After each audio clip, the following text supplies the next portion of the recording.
Firstly, we have to plot the formula as 2 is to 1, then 3, 3, 2, and 2, 6 means the multiplication of 2 for P1 and P2 we have to write in third bracket P3. So it becomes 6. Then for initial we are starting from center, so we are starting from 6.5 at a for symmetrical.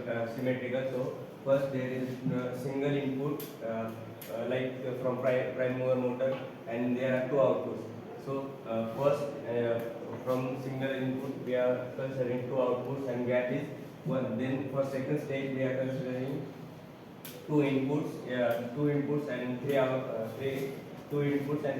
with a gap of 2. So we are considering three outputs is 1, 2 and 3 with the gap of 2 with the gap of 2.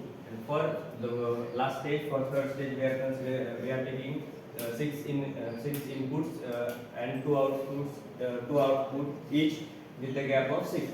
So firstly we are connecting the first, then 6 means gap of 6. So 1, 2, 3, 4, 5 and 6. And we are connecting further each output of second stage, and each output of second stage it means the input of last stage. So we are connecting the points and we got the simple line. Okay. Explain summation of nodes. Summation of nodes. So from first there is 1. Then second node is at 4. 1 plus 4 5. Then 6. 5 plus 6 11, and then 6.5. Total 17.5. Okay. Good. The condition is of 2, 2 and 3.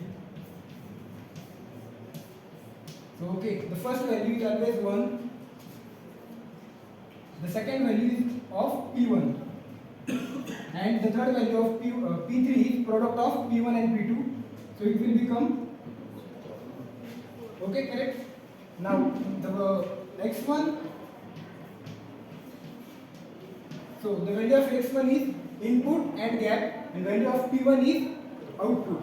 So looking at the diagram, making first horizontal and vertical lines. For horizontal lines, number is 12, and for vertical lines it is n plus 1. Therefore, n is 1, 2, 3. So 3 plus 1, 4. 4 vertical lines and 12 horizontal lines. So drawing the 4 vertical lines and 12 horizontal lines, taking the midpoint from left side. So the midpoint is of 6.5. Okay. For first condition, it is for first condition 1 input and 2 output of gap 1. Taking 1 input and 2 output of gap 1. This condition is satisfied. Then taking second condition, which is 2 input and 2 output, which is of 2 inputs and 2 outputs of a gap 2. So okay, taking 2 inputs, taking 2 inputs of 2 outputs with the gap of 2, first and second. So second condition is also satisfied. Last condition, here 4 input, 3 output with the gap of 4. So okay, 4 inputs with 2 outputs with the gap of 4. 6.5. So okay, 1 plus 5, 1 plus 5 plus 6 plus 6.5. It is 18.5. So maximum number is 18.5. So this diagram is based. Okay. Thank you.